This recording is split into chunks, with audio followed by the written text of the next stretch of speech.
Ia, wel, croeso nôl i chi i'r llinelle'r Gwartheg Godro ac yn awr Fitzhugh eto i'r pare y Gwartheg Godro. Hwn fydd pencampwyr y sioe wedyn, a mae gen i bobl hwn hyn sy'n deall pob peth y bwyty Gwartheg. Wyn Jones, Cilfeithi, Cydweli, lle mae'r fiches enwog y feithlu, un o'r gorion yn y wlad i fod yn deg, ac yna Gwyndaf James o Fring Gwyn, Castell Newydd Emlyn, yn te wedi bod efo Gwartheg ar hyd i oes yn dangos Gwartheg Birgon oedd y teulu, ond maen nhw erbyn un efo Gwartheg Dion. Dyna'r ddau broffwyd a dyma'r gystadleuaeth. Ac yn wir, boes, mae gwledd yn blannu eto.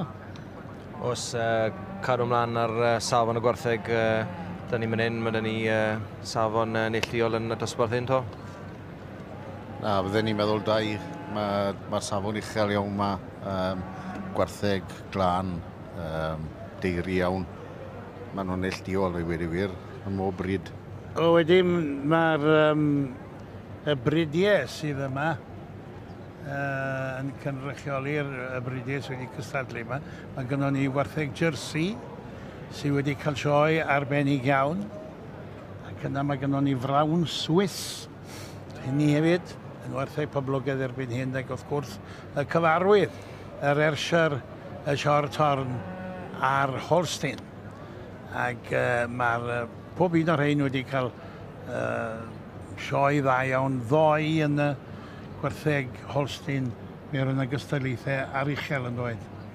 Oedd safon, ni'n gweud y blwyddyn ar ôl blwyddyn, ond mae safon y Gwartheg yn codi tyma bach bob blwyddyn a dyw lenni ddim yn dibyn waniaeth. Na, ac wrth gwrs mae'r Holsteins wedi cael nifer o'r gwobrwyo mawr fel bichod unigol a fel grwpiau. Mae'r grŵp fawr o 5 ar ddod, ond dyma ni nawr y pare. A'r beirniad, dwi'n meddwl, beirniad o Stan Oltram o Newbridge Farm, Iwlo, glanian ar lan y Dyfrdwy. Ardderchog. Mae o'n fridiwr Ayrshire, boes, ynddi? Odi, y Stamford her, mae'n biches hen iawn. Mae'n i'n gweud mae'r dyn yma wedi bod wrthi yn magu Ayrshire ys blynydde mawr. Ydy. Ac yn fwy catrefol, y breichiau wedi plethu. Mae fo, un o'r Ayrshires yn y fanna iddo fo, neu dwy dyn nhw.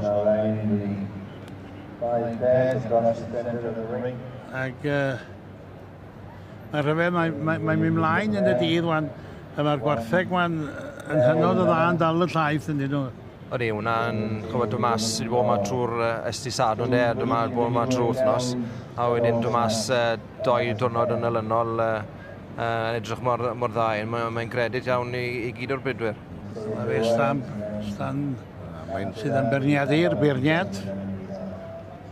Fel o'n i'n gweithio chi, fwy hamddenol braf, dwylo tu ôl i gefn, ac yn cael gwledd o'i flaen, mae e'n mynd lan am top a dyn ôl, gweld y jerseys yna fanna, sydd bob amser yn ei cyfri da iawn o'i hunain, a nifer dda yn y sioe eleni ohonyn nhw. Dych chi'n mynd cystadlu rwan, dy waith? Na, dim lenni.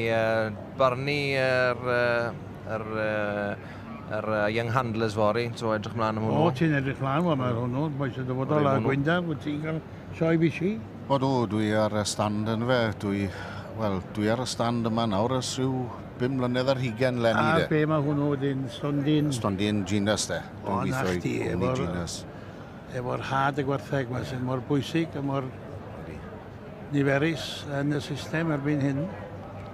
Rhaid, mae da ni ddwy am yna.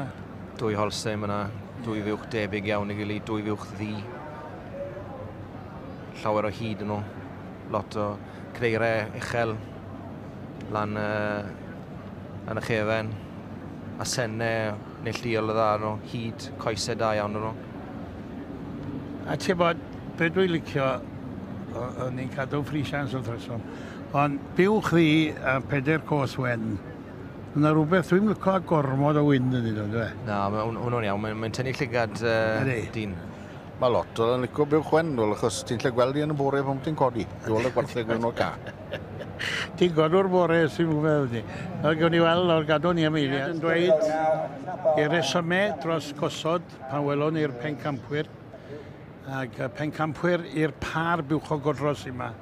Par Buwch o Godro yn y sioe o'r un bryd wrth gwrs o pare. Ac mae'r Holstein, yr Ayrshire, y Jersey, y Brown Swiss a'r Shorthorn yn cystadlu. Gawn ni weld nawr beth sy'n digwydd. A dwi'n meddwl bod o yn brasgamu i lle dwi'n meddwl fydde fe'n mynd, yr Holsteins boys. Ie, yr Holsteins wedi cael sioe arbennig. A'r Jersey mynd ar Cil Gwobr. Na, mae dilyniant wedi bod e. Mae wedi pigo'r doi bar gorau sy'n yma heddi. O, siwr o fod yn di. Mae nhw ddoi bar glan, deiri, caderau da gyda nhw. Mae nhw'n balans iawn y ddoi ohonyn nhw. A dwi'n meddwl mae'r peth gorau fydd y bechod na'n gweld yw pan nad o allan o'n ag i'r beidi ar Godro Llath a Bantoni nhw'n dweud. Ie, bydden nhw'n falch iawn o gael ei godro. Mae'n gamolodw iawn fel mae'r gwartheg yma wedi cael ei troi mas ar ddiwrnod, wel, yr ail ddiwrnod i'r ein cael ei cadero lan. Mae'n tipyn o gamp. Y ti'n iawn, mae'n glod. Diogelwch yn beth pwysig iawn heddiw, ond y lawer yn gweud, os geith yr anifeiliaid mae edrych ei hôl yn iawn, neu fydden nhw'n iawn, ydy. Mae'r rhain wedi profi bod nhw'n dawel yn dyn nhw. Clyw. Odyn, chi'n iawn dwi. Wel, diolch i chi boes, mae'n y gystadleuaeth ar y ffordd eto, lle byddwch yn mynd ymhell.